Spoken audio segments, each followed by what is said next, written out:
I want to spend the next 3.5 minutes talking about the most overlooked and least sexy part of contemporary AI systems, which is normalization. Normalization is basically scaling or mapping numerical values to a usable range. This has long been part of the machine learning toolkit. Different models have been used over the years, but there's a sense in which you just kind of slap them in to prevent your values from blowing up and speed up training, and you're good to go. But I want to argue there's a much deeper story here that comes out of the neuroscience of normalization. And I think there are potentially some serious philosophical consequences for those of us who think deeply about the nature of human decisions and human values. The story starts with vision. When you're in a dark room on a bright day and you look out the window, there might be a factor of 1 billion times as much light outside than inside. If you look at this on your smartphone camera, you'll see that the bright white of the outside is totally blown out and the shadows are totally indistinguishable. But that is not how this scene appears to you. Even when you look outside the window, you can still make out detail inside and vice versa. We have techniques like HDR to try to overcome this.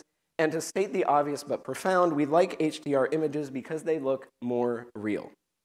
The brain, or at least the visual system, really does seem to have a kind of HDR built in. This allows us to navigate the dark room on a bright day, but also leads to stubborn visual illusions where objectively the same color is perceived differently depending on what's around it. Starting in the early 1990s, neuroscientists led by David Heeger were able to find a precise mathematical model for exactly the kind of transformation that is happening in the visual cortex V1. And it takes the form of what's called divisive normalization. Divisive meaning the neuron's firing rate that can be represented as the brightness of what's inside its receptive field divided by the brightness of everything that's around it. Well, what turns out is that this emerges as a canonical neural computation. It was found in V1, it was found in V2, it was found in MT, it was found in the retina, it was found in the auditory cortex. Essentially every sensory cortex in which there was an effort to show that this was the representational scheme has succeeded in showing that this is the representational scheme. In a parallel development that we don't have time to describe, in 1999, a group of neurons were found that appeared to represent the subjective value of something in their receptive field. Not the brightness, but the actual desirability of that good. Which leads to a very obvious next question. Does the brain also use divisive normalization for its representation of subjective value? The answer is yes. As you add other valuable items nearby to something, the neural value signal goes down. You can even do very clever things to people's choice sets to force them to make errors in their judgments. And they are exactly the errors that divisive normalization would predict in humans and in monkeys. Kahneman and Tversky in 1984 famously said that choice illusions are like visual illusions. The truth appears to be that choice illusions literally are visual illusions. They are the exact same mechanism. One last and more speculative result. Many researchers are asking whether pathologies of human valuation might in fact be normalization bugs. Something like depression, where you evaluate a bunch of things to do and nothing seems better than anything else. What if that was a normalization bug? Well, if that's true, and it's also true that normalization is this canonical neural computation that's going all the way down to the retina, then you should find visual deficits in people with severe depression, which is exactly what you find. When you flash these stimuli, people with depression cannot identify which one was stronger than the others. Okay, but you might be thinking, they're depressed. Maybe they just weren't motivated to participate in the study. Well, it turns out you can also generate adversarial stimuli that take advantage of the brain's normalization and are very difficult for normal people to see. It should be the case that people with severe depression are uniquely able to discern these images, which is also what you find. It really does appear that humans have an innate and hardwired, what I'm calling moral HDR. Thank you. Okay. Hi, I'm Carla Gomes, and I'm interested in AI for human well-being and sustainable development. This notion was introduced in '87 by the United Nations, and basically balancing environmental, economic, and societal needs. Recently, the United Nations put forward 17 goals, the sustainable development goals going from no poverty, no hunger, to justice, and also protecting our climate. So as computer science, we look at general topics. We have a large portfolio of applications, and we look at general topics, for example, or techniques, for example, the same techniques we use to predict how birds are distributed. We also use those techniques to predict what elements to make compounds for good catalytic or catalytic materials or solar fuels. And I'm going to actually cheat. I'm going to show you a video. We are luckily we are sponsored by NSF. You know, it's actually difficult to find funding for this research, but they have given us two generous $10 million grants. We just had the site visit for the second, and this is CompsusNet, a large research network addressing this issue. So, go. If you're sitting at a computer or using your phone to watch this, you're enjoying the finished product of decades of work in computer science, all with the goal to give you access to the information you want, when you want it. Much of this computational brainpower has been used to build highly profitable enterprises. These tech behemoths have permeated modern society, dramatically changing how we move through our lives. But what if some chunk of that brainpower was put into something else? What if it was put into solving the most complex and pressing problems of our time? Problems like poverty, disaster relief, climate change, biodiversity loss, environmental collapse. It turns out this is happening, and it's picking up steam.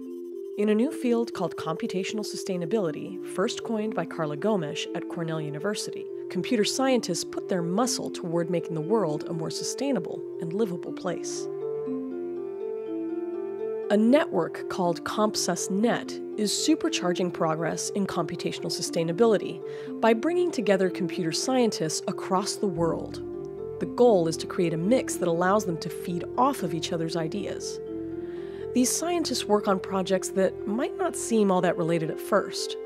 Projects like poverty eradication, biodiversity conservation, and new renewable energy sources. But they use similar computational methods to tackle the core of each problem. For example, using satellite imagery and machine learning to map where poor communities are so they can be better supported, particularly in countries where census data is non-existent. Or combining environmental data with volumes of information collected by volunteer birders, which gives scientists an incredibly detailed look at what habitats are preferred by different bird species, so the most critical places can be protected. Or even using computational techniques to speed up the discovery and testing of new sustainable energy sources. And the list is growing as more computer scientists join in. What makes computational sustainability so powerful and wide-ranging is that a new method, created to solve one problem, can be repurposed for another, totally different problem. The problems may seem completely unrelated, but the solutions pull from the same computational approach.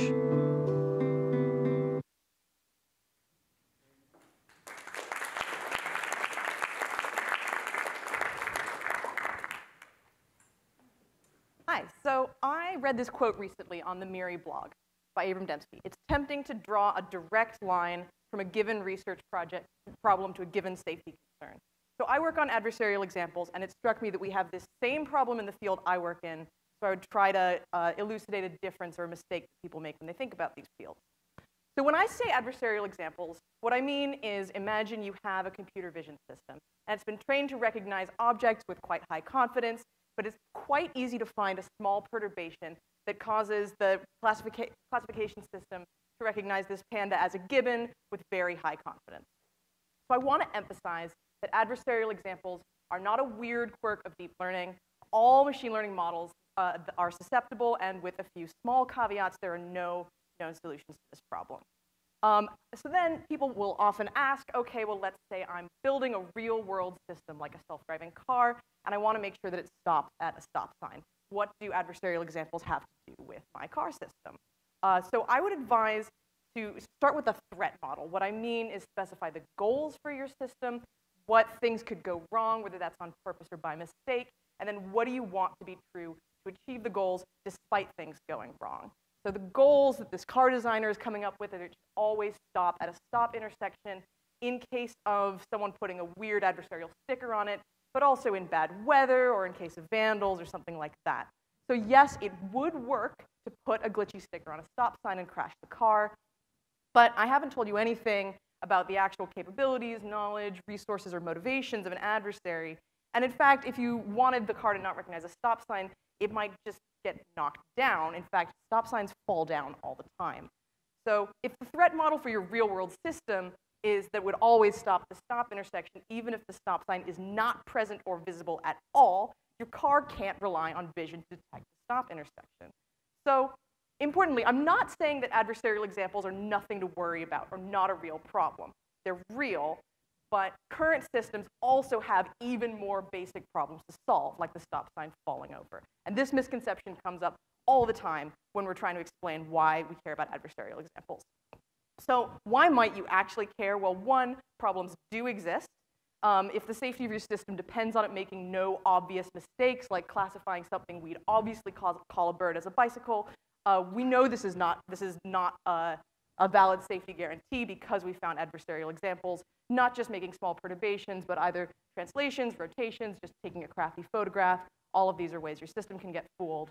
But also, research progress is possible in this specification. It's an algebraic specification of what to do with the individual components of your vector, so it's amenable to formal analysis. We can run it on real data, and it's enabled us to make discoveries, for example, that these fooling images transfer between independent models that we wouldn't have been able to make if we didn't have a domain like the epsilon ball adversarial example. So the takeaway that I want is that you can't draw a direct line from research problems like adversarial examples or other sorts of AI safety work to what a deployed system would have to do. On the one hand, you have unsolved research problems, which are great to study for a variety of reasons, but they're not directly translatable into threat models for real short-term systems. Thanks.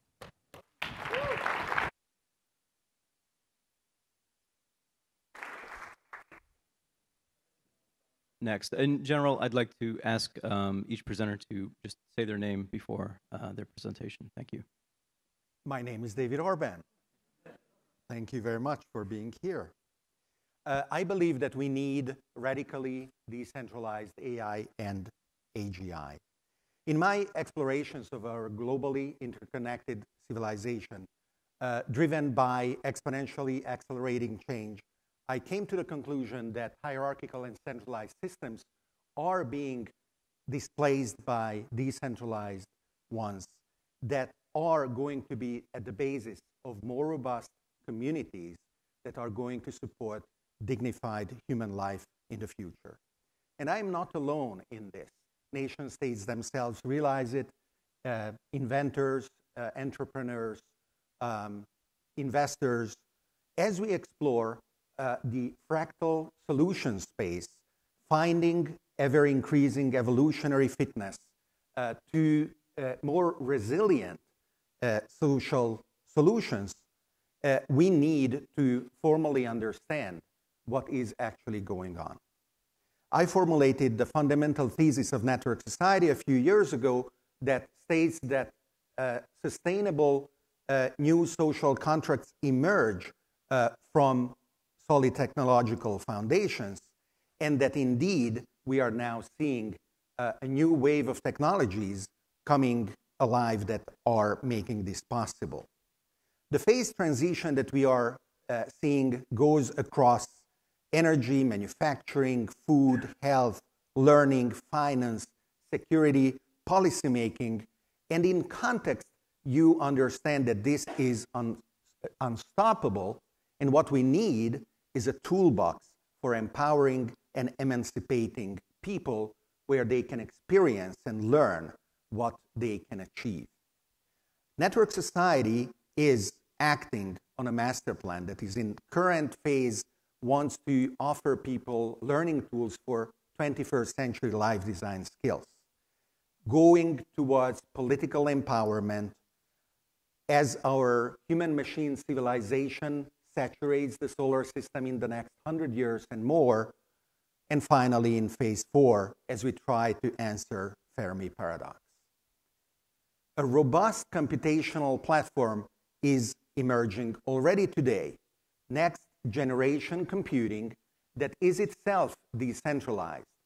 It is on top of this next generation compute platform that we must develop those algorithms that will power our AGI systems that are going to be decentralized themselves.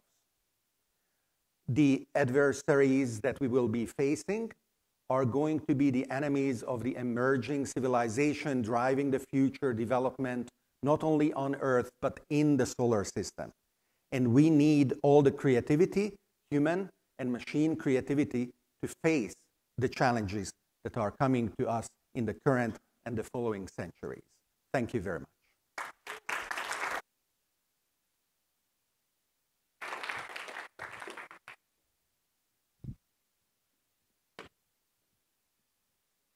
Hi, I'm El-Mahdi Hamdi. I'm a natural scientist in heart, but for a living, I build decentralized Byzantine-tolerant machine learning solutions.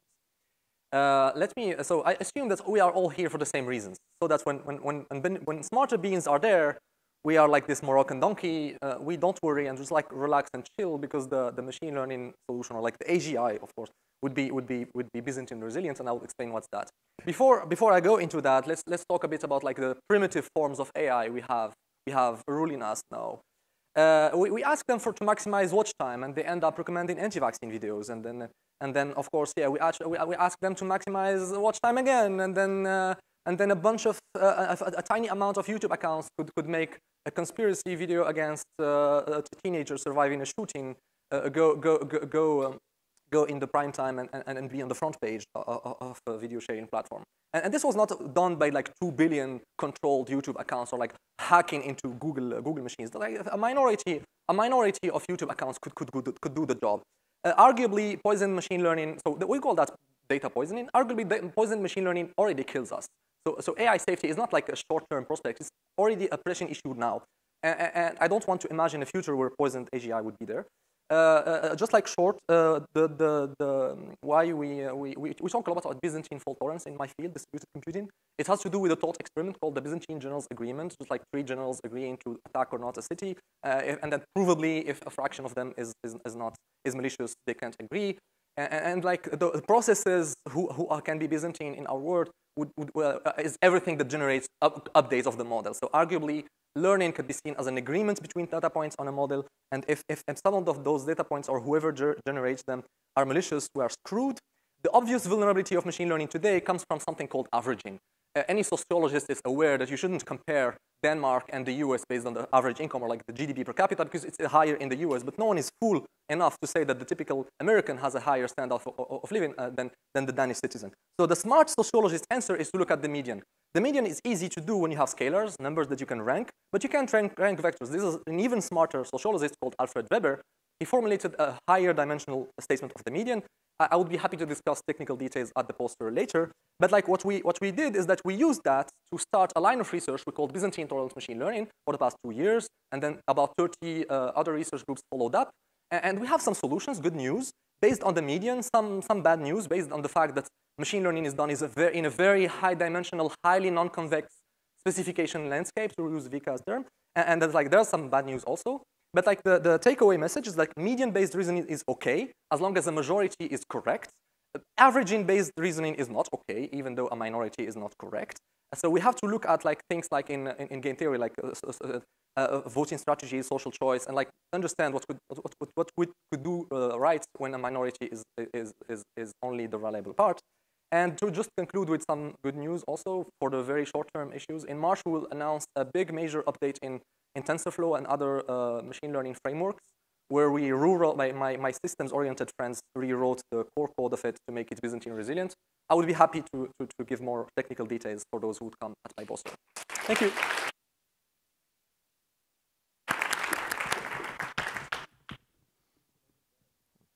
I'm Eric Drexler, and I would like to ask whether the prospect of superintelligent level capabilities, looking forward toward a great expansion in capabilities and in particular resources, can help us to build global goal alignment, reduce risks of conflict, increase the likelihood of better outcomes.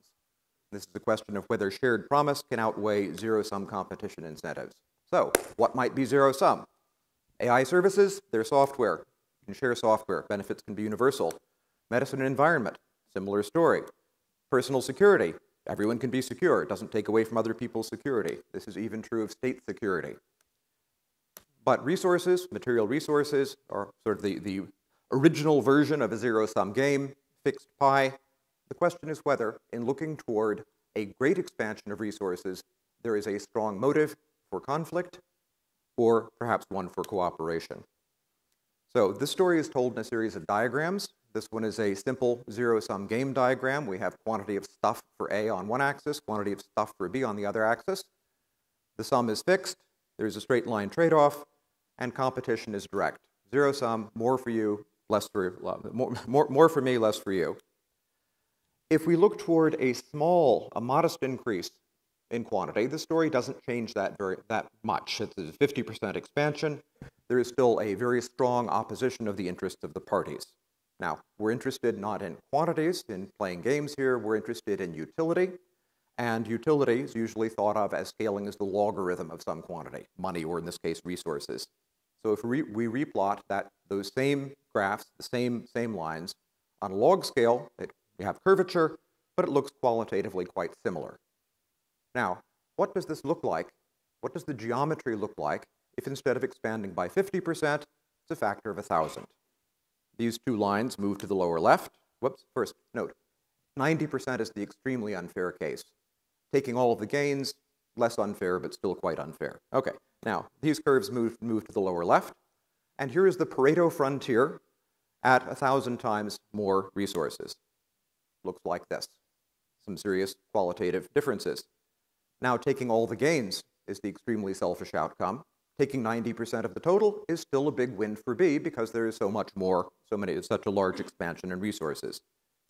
In addition to that shift, we see that the gains from greed are small. If you take everything, you don't get a whole lot more than if you take only a fair share. What happens if you try to take more than is regarded as fair? You probably meet opposition. So you try to take everything, greed brings risk of conflict, and an expectation you actually get less. So there are strong incentives for pursuing arguably fair outcomes because goal alignment decreases risk.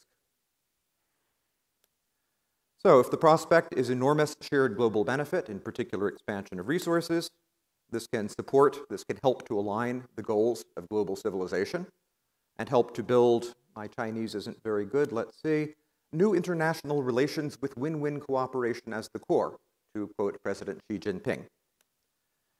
So I would say that this is actionable. It says that by gaining a better understanding of what is possible, genuinely possible, sharing that understanding and exploring its implications for decision makers and their own interests, we can decrease risks and increase the likelihood of good outcomes. Thank you.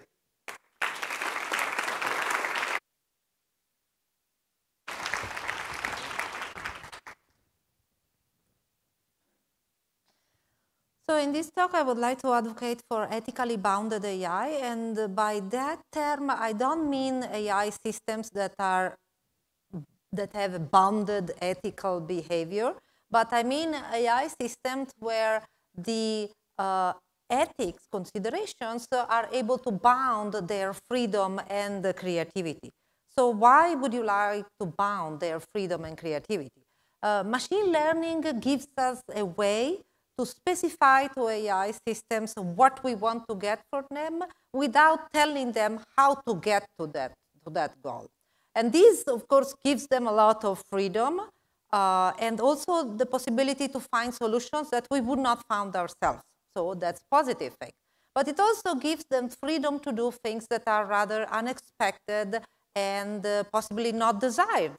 So you may have seen this video from OpenAI. You may have seen the list of things that Vika put together about, I think, more than 40 examples of undesired and unexpected behavior of an AI system, things that the guy developing the AI system did not have in mind. I did not think that they were the intended solutions to the problem of paths to solutions.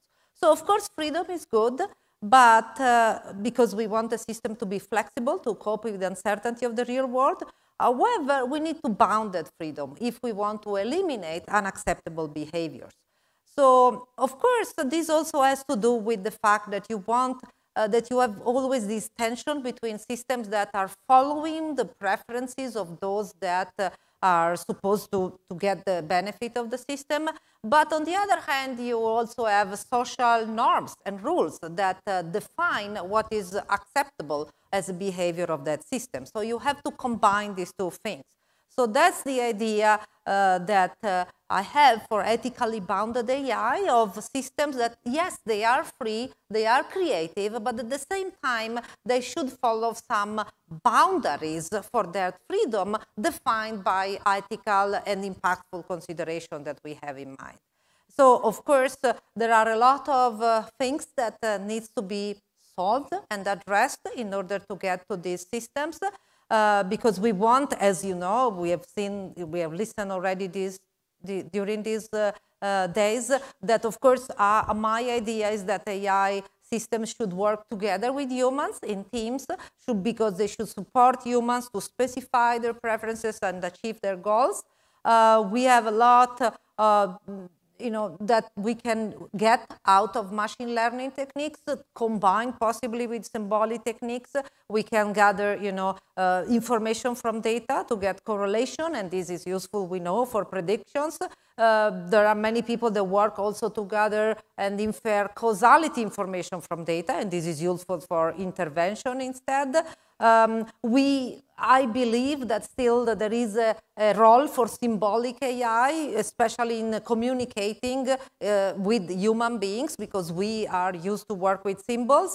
So there is a lot to do in combining these various things, challenges there, but I really think that that's the way to go, to get AI systems that can help us, that can be creative and can augment us, while at the same time being acceptable in a social and ethical way. Thank you.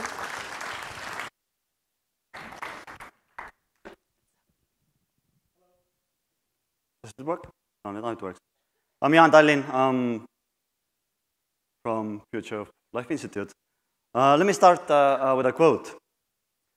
Asking about the effect of machine superintelligence on the conventional human labor market is like asking how US-Chinese trade patterns would be affected by the moon crashing into the Earth.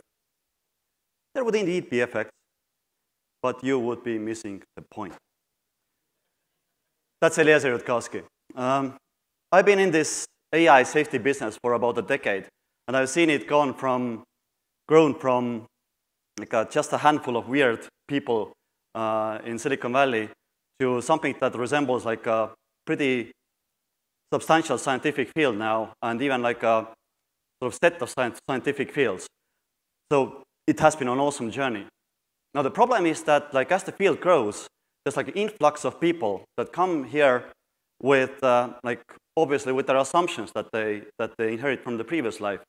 And so a lot of my work recently has been just like, how can I address those assumptions which I think are unwarranted?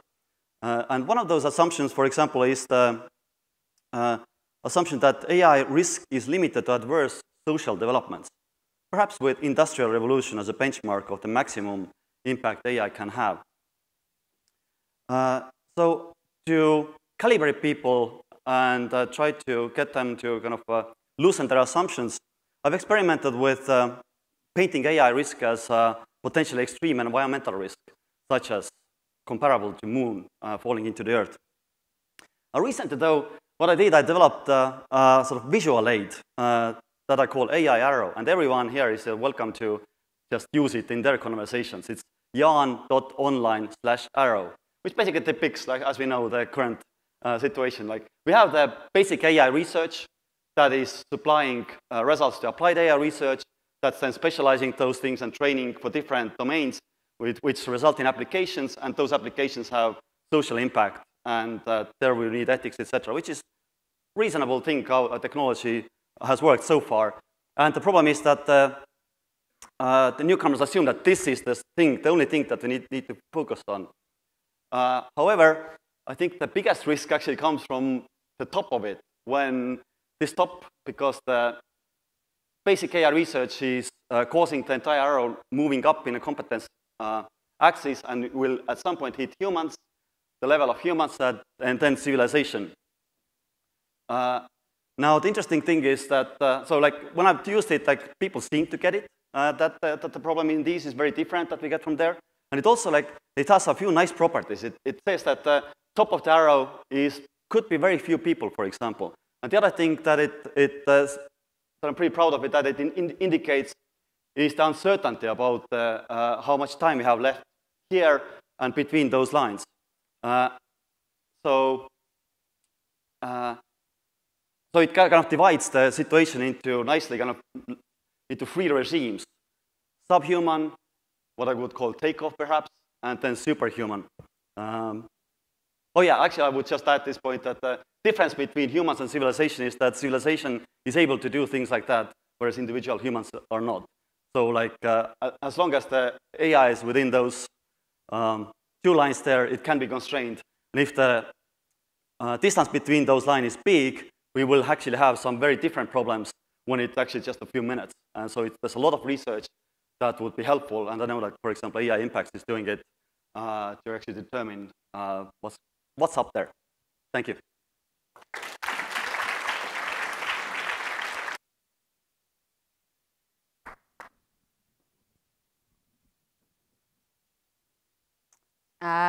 Hi, my name is Jade, and I'm going to give you a whirlwind tour for the Center for the Governance of Artificial Intelligence. We are the largest, as far as I'm aware, the largest coordinated group of people working on long-term AGI strategy research. And so the reason why I'm giving you this tour is to create common knowledge about the questions that we're asking, and hopefully to leave you, A, excited about the questions that we're asking, B, exhausted that there are so many of them, C, depressed that there are so few of us working on it, so D, to come talk to us about how you can help us build this really nascent field, which is AI strategy and governance.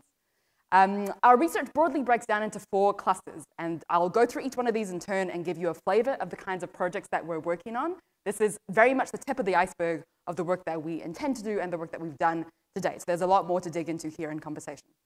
First, the technical landscape is about mapping capabilities and future scenarios to understand what the basis of the assumptions are of the futures that we're talking about when we're asking these questions about strategy and governance. Examples of work that we do here are firstly Nick Bostrom's book, Superintelligence, which is about mapping pathways to superintelligence and risks along the way. We also have a report called Deciphering China's AI Dream, which is about mapping inputs into China's AI ecosystem and understanding how you can measure progress in that ecosystem. A large part of technical landscape mapping work is also about understanding important strategic parameters, both about technical systems as well as about the strategic environment that affect future scenarios of development and deployment. Work that we do here looks at a strategic parameter of openness versus closeness as adopted by AI developers and understanding what the implications are there for safety and risk. In the politics and security cluster, we look at questions broadly in the dimensions of international security, geopolitics, and international political economy. Examples of work that we do here are looking at historical case studies of emerging technologies like biotechnology, cryptography, aviation, nuclear. These are all technologies that have similar strategic properties to AI. And so we look at the patterns of politics and governance to understand what lessons we can learn and transfer over into our case here. A project that we're working on is looking at levers of influence that the US government has to control and influence AI companies. The reason why we're interested in this is because the ability for them to use theoretical levers and what conditions they would use them has significant implications on security as well as safety and risk. In the cluster on ideal governance, we look at positive visions of the future of global governance. What does it look like for us to govern AI well?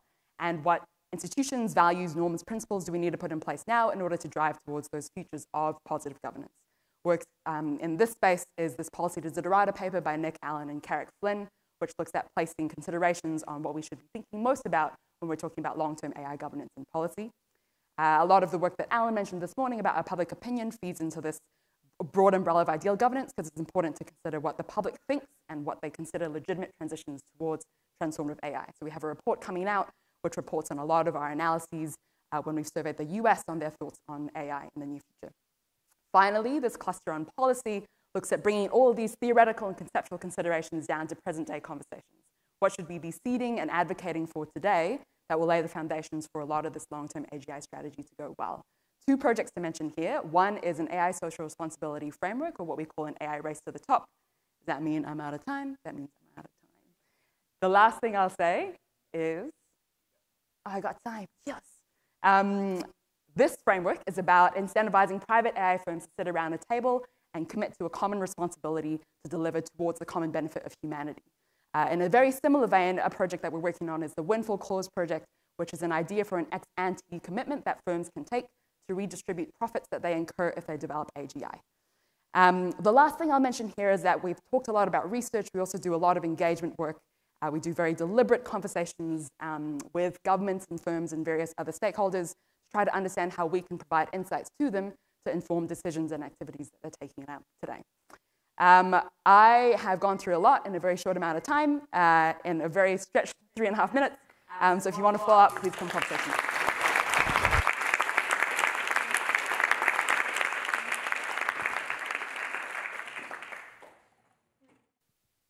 I'm glad this says applause.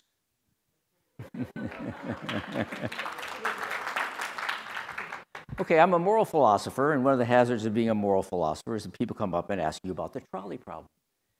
And for years... Your name again, please. Oh. I don't have any slides. That's another problem with being a moral philosopher. So I don't exist in the slide file. Okay, but I do exist here. And so for a long time, I thought the trolley problem was sort of not very serious. But I began to think more about it, and I actually now think it can tell us something quite deep, and in particular, something quite deep about ethics that might be helpful in thinking about how to build ethical machines and how to build something like ethics deeply into these machines. So what I'd like to ask you to do is not think about the standard trolley problems, the footbridge and the switch. Think about the following problem. As before, trolley's coming down the track. Driver slumped over the controls, can't control it. There are 5 workers down the main track. And you don't have a switch. You don't have a convenient large person to throw off a bridge. You're standing here beside the trolley track. And on the other side of the track, there's a shed. And there's a very large man next to the shed who can't see the trolley coming. You can, however. And if you were to just say to that man, hey, over here, quick, he would step onto the track and stop the trolley immediately with his very own body. So I ask my students in an intro ethics class, should you beckon to the man? And they will say, 80% will say, no, you should not. Okay, well, maybe there's something wrong about hand gestures. Here's another case. The trolley's coming down the track this way. You're way down here. The workers are between you and the trolley. They're looking in your direction. They can see you. If you were to say to the workers that way, waving them to the side, they would step off the track. But unfortunately, there's one next to the track who would step onto the track and be instantly killed. So what if the students are asked that question? Should you wave? And 80-some% will say, yes, you should wave. Now, notice that that's the same asymmetry that we got with the original trolley problem between footbridge and switch, about an 80-20 or a 70-30 split, flipped in both cases, nobody being pushed off a bridge. So what's going on in these cases? So ask the students another question. Suppose you came back to your apartment one day and your roommate was there all upset. And your roommate said, I was in this terrible situation. There's this trolley coming down the track, and all I could do was beckon to this large man to come and step on the track and stop the trolley. Question, after that, would you trust your roommate more, the same, or less? Some very few will say more. In fact, fewer than say you should beckon. A small number will say the same. Huge number, 80%, will say less. What about wave? You find your roommate back there at the apartment. He's upset. He waved to the workers. One was killed. Would you trust your roommate more, the same, or less? Some will say more.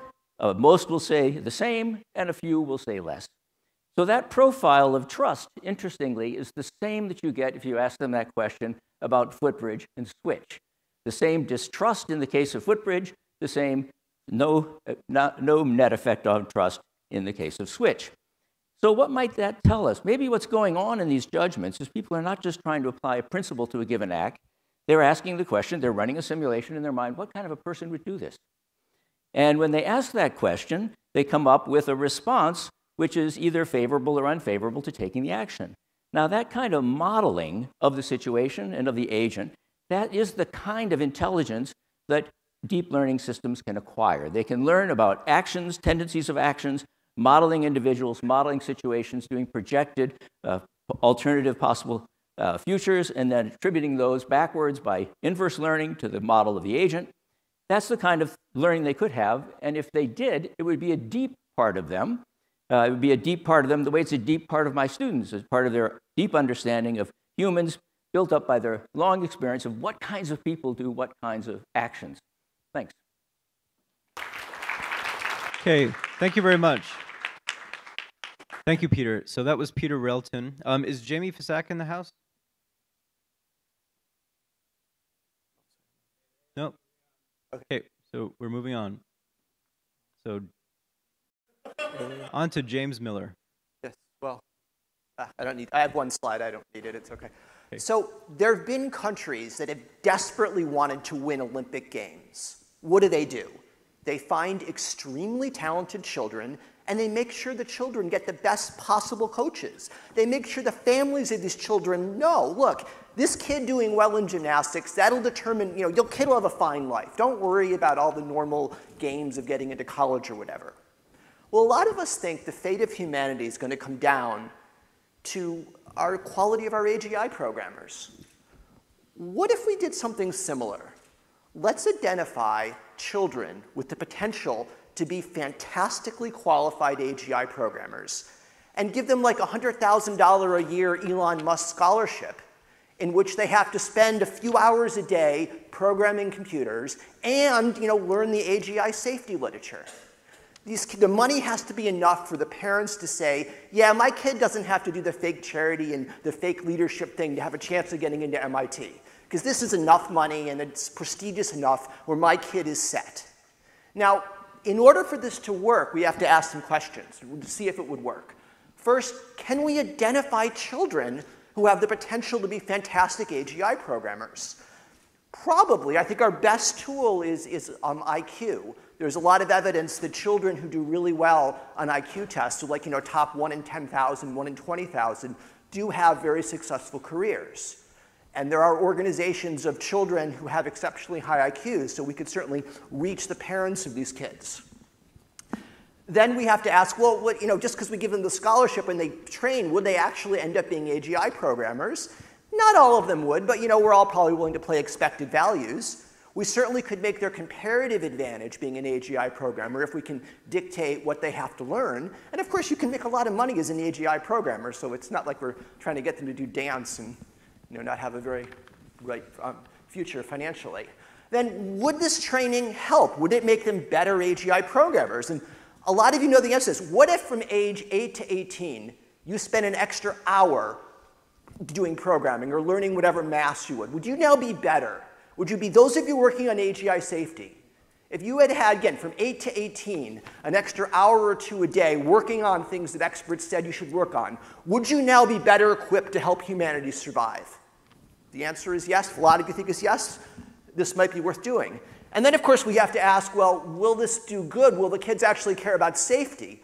We could do a lot more harm than good if we create some excellent AGI programmers who are just going to go full speed ahead. I mean, maybe we should pay for them to play tackle football. So I don't know if this is right, but I think it's worth investigating. I've heard some AGI people say there might not be new funding pots. There might not be ways of effectively spending money. This is a way we could spend a lot of money, identify extraordinarily gifted children, and get them started early to train for what will be humanity's ultimate test. Thank you very much, and please consider the Ender's Game approach to AGI safety.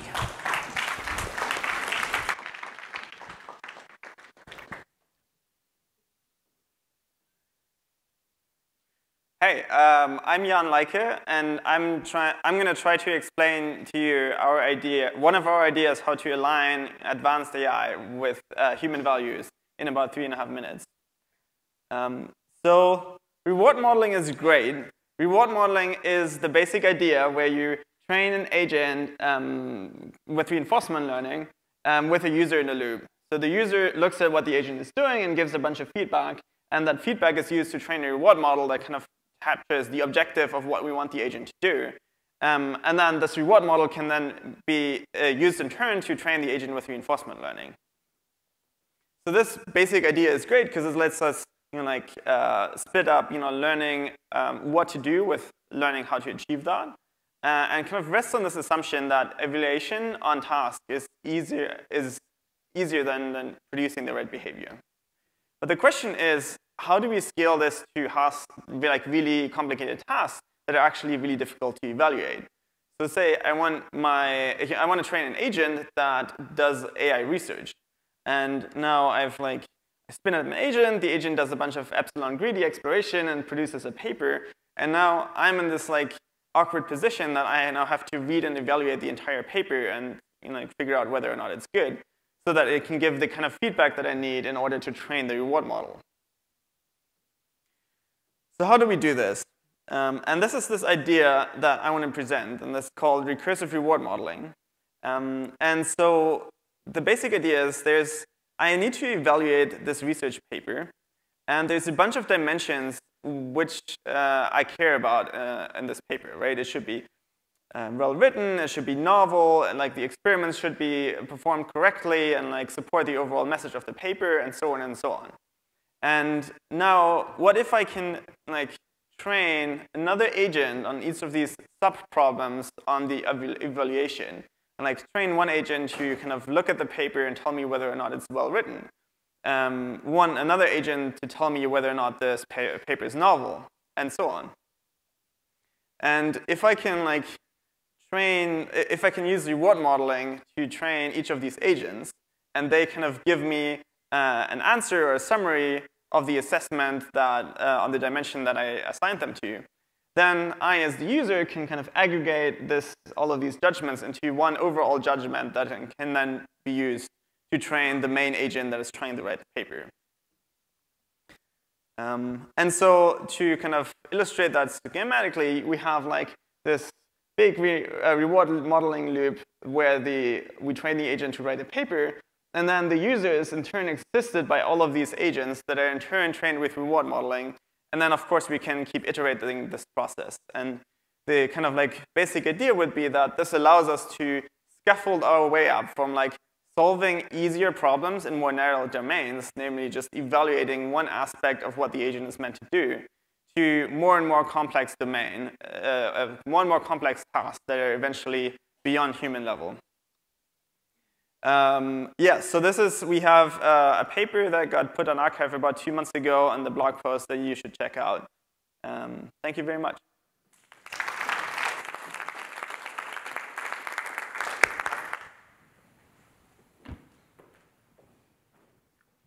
Hi, I'm John. I'm a researcher in DeepMind's rigorous AI group, and I'm going to be talking about adversarial examples as a long-term safety test bed. So I have to thank Catherine, not just for giving a great talk, but because I realized I forgot to leave time to explain what adversarial examples are. So that's much appreciated. So adversarial examples are one of the hottest topics in deep learning right now, but I think they're also one of the most misunderstood. And so I want to talk about why I think this is an interesting line of research from a long-term safety perspective. And I don't mean to suggest that this is the only justification for this research, or even that it's the most common, but it's the one that I personally find the most compelling. So the main point I want to make is that if we want to deploy an artificial general intelligence seriously, we're going to need some form of worst-case guarantees about this system.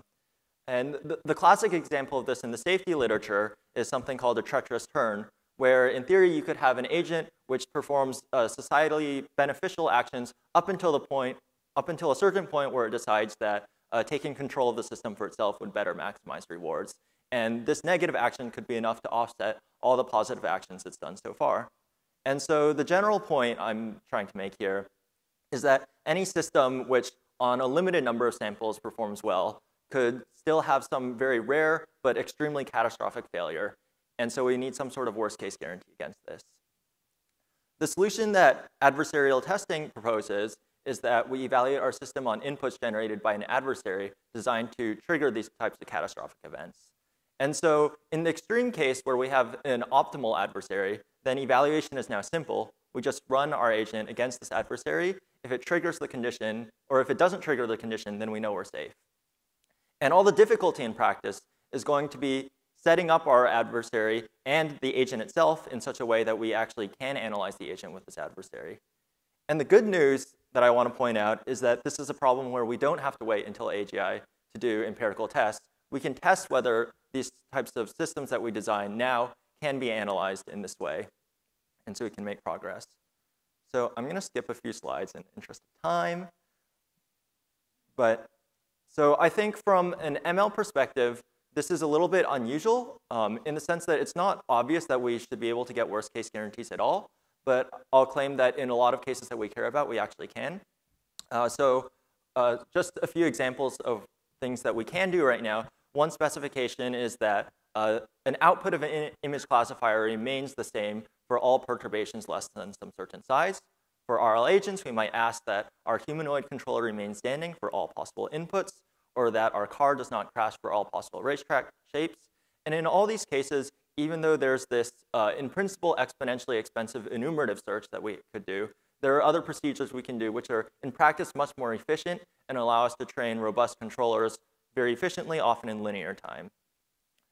In the long run, the types of specifications which I think we're interested in are, this is rough, but to give some intuition, something like a shutdown specification where we would want a system with no false positives where it fails to shut down, or something like a corrigibility specification, which is about intent rather than the actual outcomes, and we're still working on clarifying what intent means. OK, so let's wrap up. The main takeaway I hope you get from this is that adversarial examples can be thought of as learning to be consistent with some sort of specification. And this is great news because it aligns a large existing field with AI alignment. And in the long run, if we want to use ML in high-stakes situations, we need strong guarantees. And so that means that in the short term, we can try to achieve strong guarantees for the systems we have now. I think this is a really tractable problem, and I'm really excited about more research in this area. Thanks.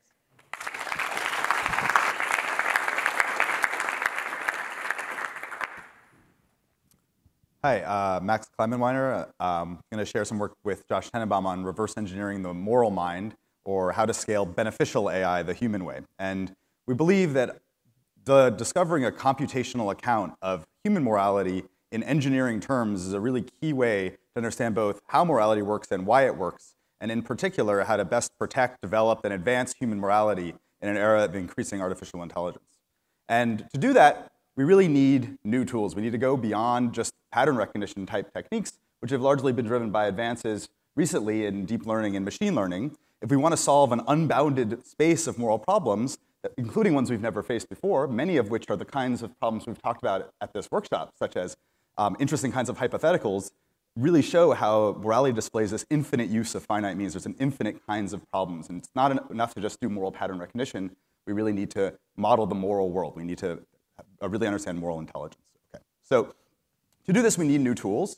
And I think probabilistic programs and programs that write programs are a really key way of integrating some of the best ideas we've had about artificial intelligence, including ways in which those ideas are based on human intelligence. So including things that are symbolic, probabilistic, causal, hierarchical, and then including neural networks. You can think about this as fast, approximate game engines that allow you to simulate or think about hypotheticals of all kinds of possible worlds.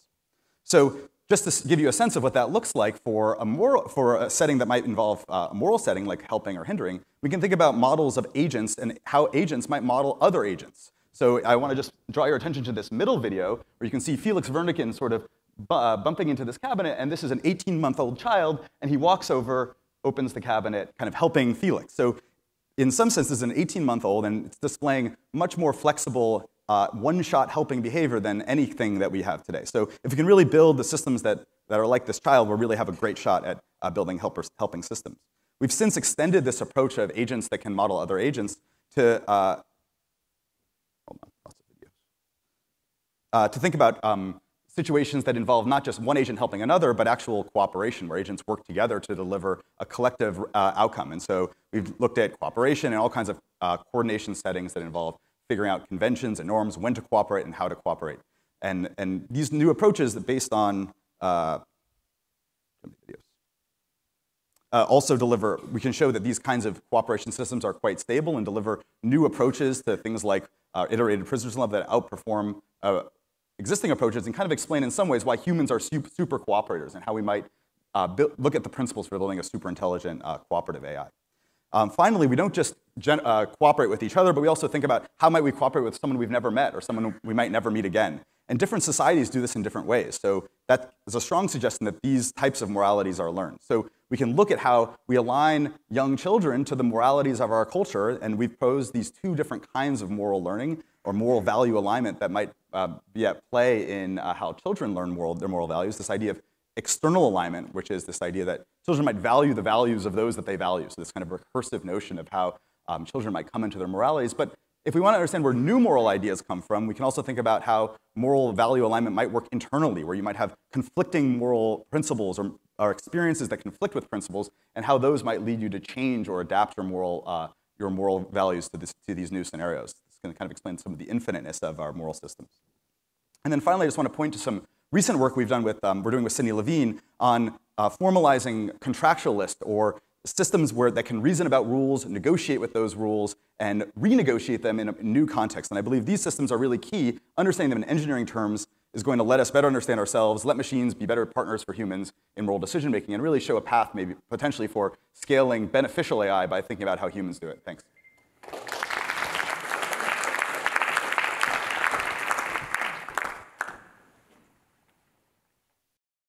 I'm Owen Evans at FHI in Oxford, going to talk about factor cognition. So goals for AGI research, these are very general. We want superhuman performance on complex tasks like cancer research, public policy. We want alignment. And then we want it to be competitive with AGI systems that are less safe or less aligned. So how do you instruct an AGI? Some basic approaches. So traditional RL, you write down a reward function or utility function. The problem here is it's very hard for humans to write down the right reward function. Imitation learning, the agent imitates human demonstrations. The problem here is that you get human-level performance, but you can't get superhuman performance if you just imitate humans. And then interactive reinforcement learning, Jan referred to this. Humans evaluate an agent's actions online, so giving feedback online. This is better in various ways, but it still has a problem that Jan alluded to. So it's hard to evaluate actions of agents that are much better than humans at a task. So if you want superhuman performance, you need to evaluate the performance of a superhuman agent. And this is a big challenge.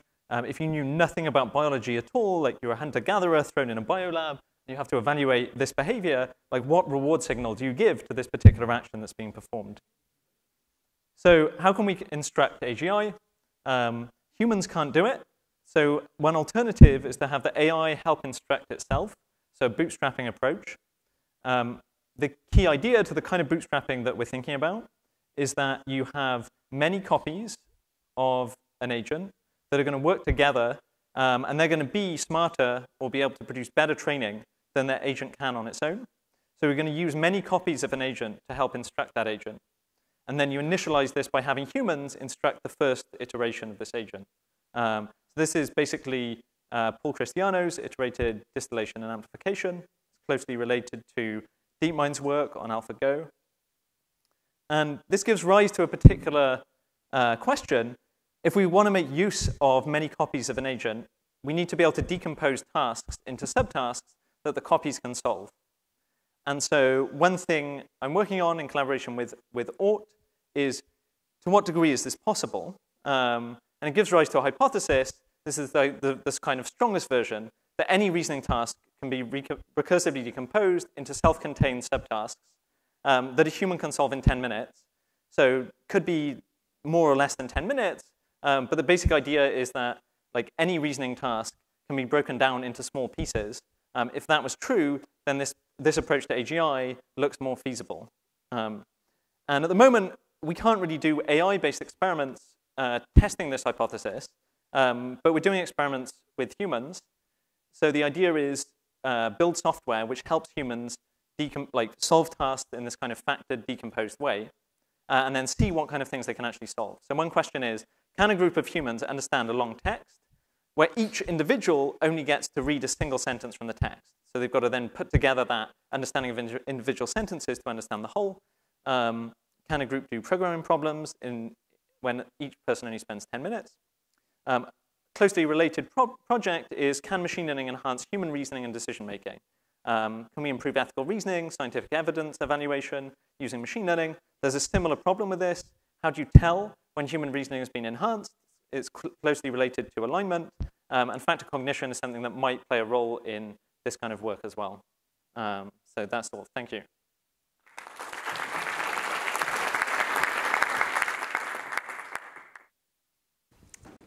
Hi there. My name is Pranam Das. Thank you, Max and team. It's just an amazing gathering. It's a real pleasure. I'm here as a consultant for and principal advisor to an initiative that's being run by the Templeton World Charity Foundation, and I'd like to give a shout out to the president thereof, Andrew Sarrazin. So if you want to speak more generally about the work of the foundation, he'd be your guy. I'm specifically interested tonight in introducing two elements of an initiative that we're running right now. These are, roughly speaking, around the space of non-human animal intelligences and the way in which human moral, spiritual, and ethical capacities are altered for the better by participation with an AI or information age loop. So we're thinking of this as turning the lens away from sort of ethical AI to the way humans are altered, and hopefully for the better, by participation in such loops. You could think of the undertaking for non-human animal intelligences as really trying to nail down natural general intelligence, or intelligences. We've looked at a variety of different groups. We've funded about 40 now different researchers who are looking at different ways in which non-human animals express elements of intelligence that we would think of as being pretty special. So here's a brief list. Many of these are things that have largely been thought of as being special to humanity, but it seems as if there are reasonable ways in which we can extend out from or extrapolate in orthogonal directions from human intelligences to some of the things that animals experience. So as you think about artificial general intelligences, I would encourage you to remember that we live in a world rich in natural general intelligences. And I think that there are probably some very interesting lessons to be learned from those. In the morality in the machine age area, we're having, actually this is one of the areas where, so one of the great joys of my work with the foundation is talent scouting. And one of the real challenges has been to find folk who are interested in moral, spiritual, ethical aspects of human existence, but who aren't turning their attention to imbuing those characteristics into machines, but asking how our machine tools are going to manipulate or offer us the opportunity to manipulate ourselves, I should say, in ways that lead to the betterment of those skills. So very, very eager to hear from many of you, I think, who have thought deeply about these questions. Here are the phases that we're currently going through. We have 2 ongoing initiatives, and again, I'm sort of talent scouting for those. The foundation itself will be doing invitations. These are invitation-only competitions. There's a project-level competition. These are less than $250,000 proposals, and there'll be a larger-scale synthetic proposal process, which is ongoing right now, and most of those invitations have been made. One of the things we'd be really eager to hear your ideas about are what sorts of things a next phase of an undertaking like this might involve. So let me just leave you with the slide that you'll find on the website. I've put both the websites at the bottom of these pages. This is the sort of overall vision of the Templeton World Charity Foundation as enunciated by Professor Andrew Sarrazin. So thank you very much for your time.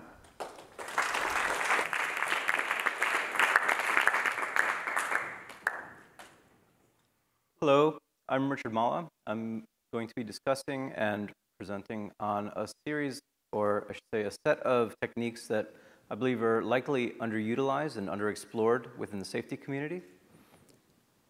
So oftentimes we formulate a problem in terms of an objective. If we handcraft that objective, if it becomes very complex, it can become very convoluted if we have more than one criterion that we're trying to put in there. If we're trying to learn that objective that consists of multiple objectives in some linear combination, then perhaps that can become uninterpretable if it's very implicit of what all those different multitude of sub-objectives are. What I'm proposing is that we consider multi-objective optimization and multi-objective deep reinforcement learning as a paradigm where there's a single system optimizing simultaneously for several possibly conflicting objectives. This is often used in engineering economics. Essentially what we're doing is adding affordances to the management of these multiple objectives. And recent work makes this practical in a reinforcement learning context when we add in great function approximators. So one might think that maybe you can just do grid search on some linear combination if it's a relatively small number of different objectives. But actually, there are some non-intuitive aspects when this combination of objectives is non-convex. So there are multi-objective optimization techniques that can actually find regions of the Pareto frontier that, that more intuitive techniques of just trying different combinations may not find. So there's actually quite a rich literature. It's not very large, but it is growing. All of these different techniques, or I should say advances, happened really in the last quarter, or a couple of these in the last half of 2018. So things like finding the center of the Pareto frontier and focusing just on that. So taking a step back. So really what I'm talking about here is having a bag of objectives that can be very dynamic, plus really a set of meta objectives as well, which manage how these different objectives are traded off, how we explore this Pareto frontier, how we move along it for subsequent decisions, and how much time or resources we allocate to different objectives here. So things like multi-level, multimodal sensor fusion can be addressed via this kind of technique. Similarly, ontology identification and nonlinear system identification by this similar techniques. Really what we want to do is separate out the reward from the environment better than we have traditionally. And so what we can do is treat transitions between weightings as experience in training these deep RL systems in order to get a more continuous representation of the space of robust treatments of those. So some aspects of AGI safety where I believe this might possibly be useful, things like mild optimization, corrigibility, avoiding negative side effects, values and preference aggregation, and doing so in a way that is potentially very competitive with less aligned AGIs. All right, thank you.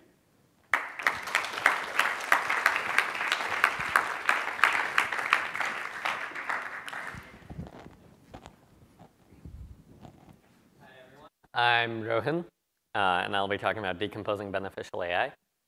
So we're all here to solve the very clear, precise, formulated problem of making AI-related future stuff go well. Yep, that's what we're trying to do. And typically, we'll decompose this into a couple of things. So first, like, how do we make an AI system that helps one particular group of value-aligned agents? Maybe this is like the DeepMind AGI. How can you build a DeepMind AGI that like does what DeepMind wants it to do? Or maybe this is like the top leadership at DeepMind or something like that, right? And then there's the separate problem of, you know, we've got different groups, lots of humans in the world. They all want different things. Maybe they all build their own AGI systems. How do they do that? I'm going to set aside that problem and focus mainly on the first problem right now of how do you build one AI system that's aligned with one group of humans or a single human, perhaps. So often, I think a perspective that we take is to decompose this further into like a definition of what we want. Like if we had an infinite amount of computing power, if we had access to as much human data as we wanted, could we then figure out what behavior we want in all of that? And for those of you who have heard the term, this is sometimes called ambitious value learning. And so then that's one problem, which is like in defining the behavior that we want. Having that definition is only half the problem. You also then have to figure out how to optimize in order to actually meet that, to get that behavior. And that could be done with something like deep reinforcement learning. So this is like one possible decomposition that you have, that we have, and I think we use it pretty often. But there's another one that you could use where you start off with motivation. And this is the problem of basically how do you create an AI system that is trying to help you, right? It's not going to do if you say something like, hey, please don't do that, it just like stops and doesn't do that. It doesn't try to get all of the resources in the world for itself so that it can accomplish its goal. It might try to get all of the resources so that you can control it and use them for whatever you want, but it's not going to do it for itself, right? So building an AI that is well motivated. Now this is only just trying to help. It could still make mistakes and cause problems that way. And so then there's the other side of it, which is competence, which is like, is it actually good at helping? And if you have both of these two things together, then you've got an AI system that actually helps you. So I really like the second decomposition. I think people should pay more attention to it. Why? Well, in some sense, it's the urgent part. Like, to the extent that we're worried about AGI leading to existential catastrophes, I think like a well-motivated AI that's trying to help you is much, much less likely to do that. Still possible. Like, maybe it tries to build another AGI agent to help you, and it like fails at building an aligned AGI, and then there does happen to be a catastrophe. But it's like much less likely. I think like the nice thing about, like, I can think of a human who is like trying to help me. That seems totally like a thing that can happen. So like that's an existence proof, whereas I don't think I can really think of a human who is like aligned with me in the sense of like they know exactly what they should do in order to like satisfy my values upon reflection or anything like that. Skip those two. This allows for interaction, so now you can talk about the human and the AI actually having some sort of interaction where like the AI asks questions, gets answers from the humans, does things like that. And you know, we don't have lots of things saying, oh no, this might kill us for motivation. Cons are like, come on, this is sort of imprecise and informal, not really very clear. And you know, we don't know if we can make work on it, but I think we should put work into it to tell. Thank you.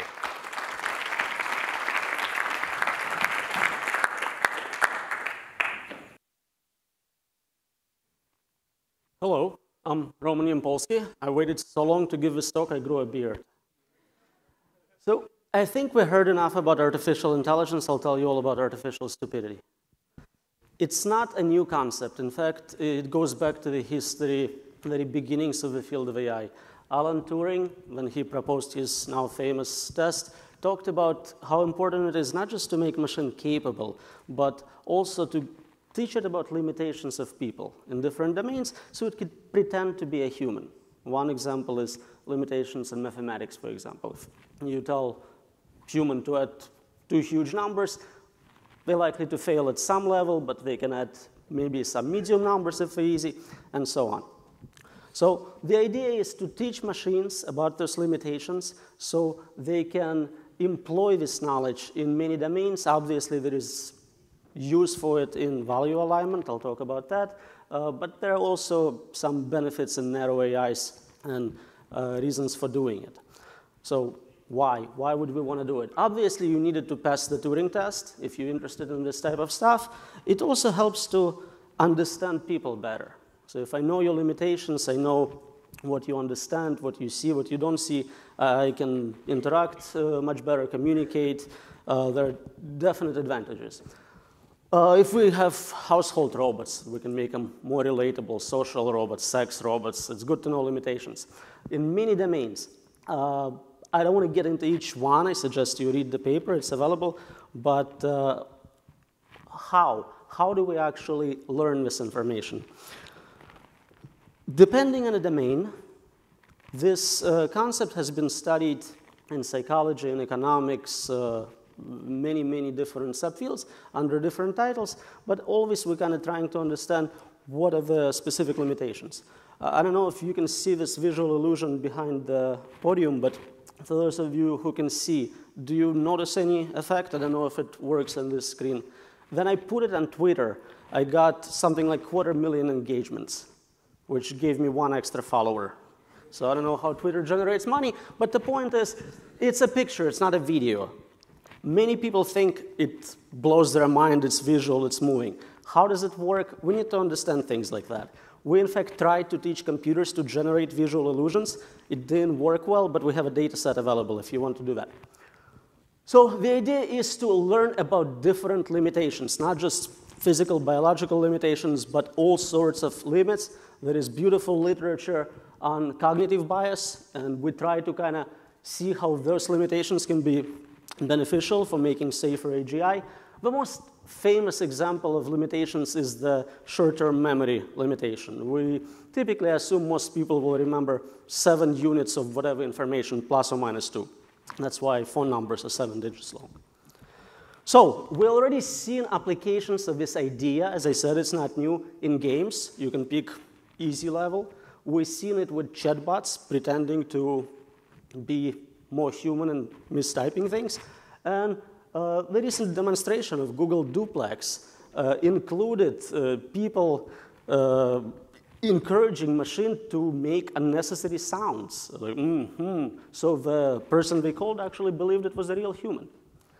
So it's already useful. It'd be great if somebody put together a data set of all that knowledge and information and made it available as an API so anyone can access it. And so to conclude, I think it would be really nice. We're starting to work on collecting some of this information, and hopefully we'll make it available. I think you cannot produce successful value alignment if you don't have human limitations, and one of the human limits is proper timing.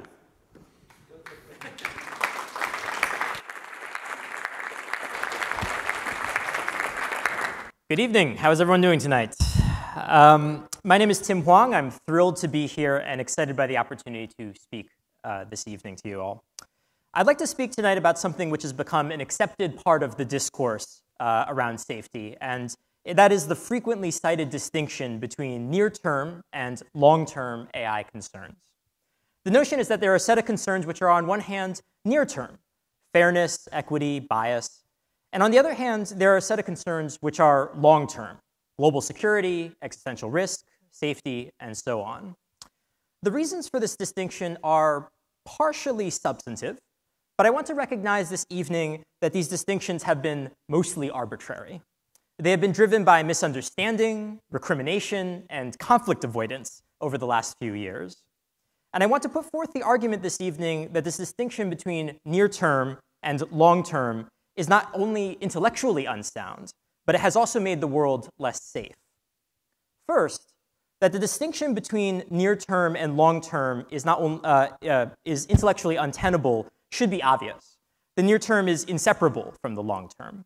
The strategic environment that we confront when AGI arrives will be constrained by decisions made in the present around narrow, weak AI systems. And like it or not, those all-important near-term decisions will be made by societies with the enduring concerns of race, class, and gender at the forefront of their mind. The long-term also defines the near-term. I think we would all agree that it is silly to make decisions around near-term systems while simultaneously ignoring progress towards increasingly powerful AI. And separating these domains makes this incomplete pattern of thinking only more likely. Second, the distinction between near-term and long-term is not just intellectually unsound, but it has also made the world less safe. That is to say, this is not just an abstract quibble that I am having, but actually a rift with very real consequences. Let's talk honestly. The real distinction between near-term and long-term is mostly one of influence. Near-term and long-term represent communities with distinct networks and audiences, and with access to different levers of power to shape the future of AI. To this end, the retreat of the long-term safety community from near-term decisions dangerously limits its ability to influence the state of play when powerful systems finally arrive. So with that in mind, I think we have to ask, can we bridge the gap between these two camps? And I think so. So let's briefly take a look at the AI Now Institute at NYU, which is a canonical sort of near-term research group, and FHI at Oxford, a canonical long-term research group. And I challenge you to give a close read, a real read, to recent publications by both groups, to wit, FHI's AI Governance Research Agenda and AI Now's annual report. And I am struck to the degree to which there are highly congruent concerns shared in both camps. AI's ability to increase the power of surveillance, to empower despotic regimes, and to dangerously increase social inequality are all important shared priorities that appear in both pieces. There are shared concerns, and there are shared goals, and that suggests the possibility of real collaboration. We are desperately in need of an interlocking, integrated research agenda that guides this effort. We need an agenda which discards tired tropes for a new framework that allows these divided camps to engage productively with one another. We frequently are actually talking about the same thing using different words. So look at fairness. isn't unfairness in AI systems a clear illustration of how these systems can become unaligned with human values? Fairness, simply stated, is a value alignment problem par excellence. This reframing is just a start. I think we should put an end categorically to these brittle artificial distinctions. And there should be no distinction between long-term and near-term researchers, only a distinction between effective researchers and dogmatic ones. Thank you very much.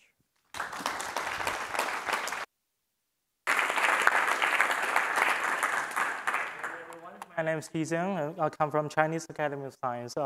So today I would like to talk about building brain-inspired intelligent conscious living becomings for beneficial human AI society. So the approach that we build brain-inspired AGI is that firstly we collect all the scientific data and a paper to create a larger scale brain knowledge base, and we find different type of neurons and how they connected to each other to form microcircuits, and how these microcircuits self-organize together to brain regions, and how those brain regions are coordinating with each other that give rise to different cognitive functions. So talking about intelligence, we're not only talking about learning for short term, but also for long term of decades of development, and also for billions of years of evolution. So this is my definition for AI. So it's not only about neuroscience, but also about developmental biology, evolutionary biology, anthropology, and also philosophy and theory of AI. So talking about AGI, so how many cognitive functions we need to implement for that? Well, actually, when you investigate on some of the books on cognitive science, you will find more than 150 different cognitive functions. So for now, we don't really have that for AGI. There are many higher level cognitive functions that we never even touch. So talking about self-consciousness, monkey does not believe to be with self-consciousness. So my colleague in the Institute of Neuroscience, they trained the rhesus monkey to pass the mirror test in 2 to 5 weeks. And then the inspiration for me is that once we can build a monkey brain model, a rough monkey brain model, deploy them to the robots, and how about the robot passed the mirror test? We did. And we're successful. But that does not mean we're having a self-conscious robot, because we're talking about self-consciousness. I divided it into more than 15 years of research agenda that we can accomplish one by one. So for example, a more advanced level would be a theory of mind model, or guessing, if I were you, what would you like to do? Well, DeepMind did similar things without self-experience. But my argument is that without self-experience, how can you say this is theory of mind? So this is why I'm building the brain-inspired version for that. So my argument in here is that intelligence with the self is the most safe way for AI, because with self-recognition, distinguish yourself from others and seeing others as agents like you, having empathy is the most safe version for AI. So this is why we're building Trinity model for AI. So I guess for living becomings, we're not only having reproduction, but also learning, development, evolution, self, and different levels of consciousness. This is why we're working on computational model of evolution, so that we start with the right point to evolve, and with more altruistic behaviors. Talking about altruistic behaviors, we're not talking about man. People say maybe woman is better, and other people say maybe dog is better. For machine, we're doing humanization. For human, we're doing mechanization. But for the future, we're creating super intelligent, conscious living becomings. For the scientific questions we ask, for the human side is who we are, and machine side is who they are. But the ultimate one is who we will be. So ultimate goal for brain-inspired intelligence is to design intelligent AGI to be more human than human. We are not good. So we want a version of us, future of us, to be much better than us. Thank you so much.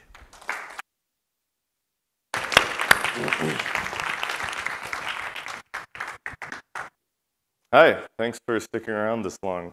I'm going to tell you about a project that I started beginning of last year at DeepMind, and I'm still working on. So this is about myopic agents. And I guess before I get started, I want to tell you why that's important. First, I'll tell you what myopic means, I guess. Myopic means short-sighted. It means you only care about the present reward. Now, a lot of AI safety research, I argue, is actually predicated on our ability to make myopic agents. And even not AI safety, like long-term things, just like making supervised learning algorithms and making sure that they actually behave the way that they're intended to. because they're supposed to be myopic. So this is a typical diagram of reinforcement learning. Myopic here, I just mean gamma equals 0, so I'm only optimizing the present reward. Let's see. So in this work, we basically ask the question, if we set out to make something that's myopic, does it actually end up being myopic? Because if we can't actually train agents that are myopic reliably, then we are going to have a lot of problems. So to do this, we invented like pretty much the simplest toy environment we could think of to test this. So this is basically a variant of the prisoner's dilemma. And what we do is we have a single agent, not two agents, but this agent is effectively playing the prisoner's dilemma against itself at the next time step and the previous time step. What I mean by that is that the agent gets more reward when it defects on the current time step and less reward, more reward on the next time step when it cooperates. So a myopic agent should defect, and a non-myopic agent should cooperate. And this allows us to tell if an agent that we've trained is actually myopic or not. So if I just train this agent with reinforce, with gamma equals 0, then it actually does end up being myopic, modulo the random noise of this very noisy algorithm. But what we look at in this work is ways that can fail when you apply meta-learning, so an outer loop of optimization that's sort of selecting things like hyperparameters, or in this case, also the parameters of the agent. So we use this population-based training algorithm, which is a form of like genetic algorithm that was invented by DeepMind about a year ago and is used in a lot of Google production services right now. And this basically trains a population of agents all at the same time. And then every so often, so like let's say every 10 steps of your SGD, you're going to look at which agents are performing poorly and replace them with copies of agents that are performing well, and then do a little bit of random mutation. And what happens if you do this is that you actually end up selecting for agents that cooperate, because they're likely to have cooperated on the previous time step, which means that their payoffs are likely given by cooperate, cooperate. Whereas the ones that are defecting are likely getting the payoffs of defect, defect, which is worse than the prisoner's dilemma. And so even though the inner loop optimization is myopic, the outer loop is not. It's exerting a pressure for non-myopic behavior. And so just by applying something that seems relatively innocuous, which is a form of like hyperparameter optimization, you can end up breaking the myopia of the system. So we not only demonstrate that, we also come up with a really simple defense, which I think is not quite satisfying, but at least allows us to make this not happen. So if you see this part of the diagram on the top there, what you're seeing is the probability of cooperation. And you see that some of the times you end up with agents cooperating in the prisoner's dilemma, like I described. So if you just make a simple change where you shuffle which agents are controlling which systems at every time step, then you can get them to defect, which is what you want in this case, so that they're myopic. I guess let me just say like the things that this is involved in implicitly. Iterated amplification, debate, services, question answering machines, oracles. All of these things are relying on myopia. So if we can't do this right, it's going to be a problem. Thanks.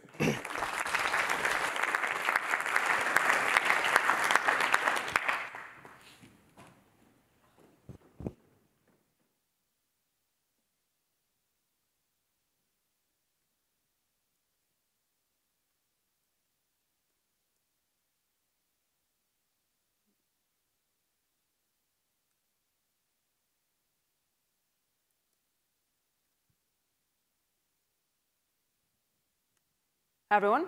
This is a bit of a last-minute lightning talk. And what I want to talk about is Goodhart's law. So Goodhart's law is this thing that makes AI safety a lot harder and is behind a lot of the long-term like AGI safety problems that we can foresee. And what Goodhart's law says is when a metric becomes a target, it ceases to be a good metric. And this very much applies when we are specifying objectives for our AI system, where we have something in mind that's our target, what we really want it to do, but then we give it a specification that's not quite the same thing as what we have in mind. We give it some kind of proxy for what we really want. And then your AI system optimizes the proxy, and often this actually ends up being at odds with the real objective. And this is not just some kind of abstract problem that we expect in the long term. It actually arises quite frequently with our AI systems today. And I think of this as the problem of the AI system gaming the specification, or in other words, the specification gaming problem. And one case of this is the reward hacking problem that you've already, I think, heard about earlier. And something I've been doing is collecting examples of specification gaming in our present-day AI systems. And I was drawing from various existing lists of examples that were out there on the internet, but I wanted to make a kind of master list that was sort of living resource where people would keep contributing examples of specification gaming. This is it right here. You can find it on the internet, and at this point, there are more than 40 examples of this. And there's, I think it's a really diverse set of examples of these unexpected behaviors from AI systems. So for example, you can see that we have like evolved creatures that are, for example, supposed to be optimized for a certain thing. Like you're breeding an evolved creature to go really fast, but then instead of doing that, it grows to be really tall and then falls over, and then it generates a lot of speed by falling over. That's one thing, one example of this. Of course, we have the famous boat race example from OpenAI, which I think many of you have seen. We have other examples like a Tetris playing agent that learns to pause the game forever to avoid losing. We have a program repair algorithm that was supposed to repair a sorting program, like find a bug in it. But instead, what it ended up doing is make the sorting program output an empty list, because an empty list is always sorted. And there are so many examples of this. And something I was kind of trying to show with this list is that there's so many different ways that AI systems can learn to game their objective. And I think when someone sees one of these examples, they go, well, we can fix the loophole like so. But if you see 40 of these examples, then I think it can give you a bit of pause. And I think this can give us a sense of just how difficult the problem is and how difficult it is to get around Goodhart's law. And I think if we are going to overcome Goodhart's law in the long term, or like if we are going to actually solve AGI safety, we'll need much more principled and general solutions than treating these problems as they arise and plugging up the loopholes. So yeah, let's all work on that. Thank you.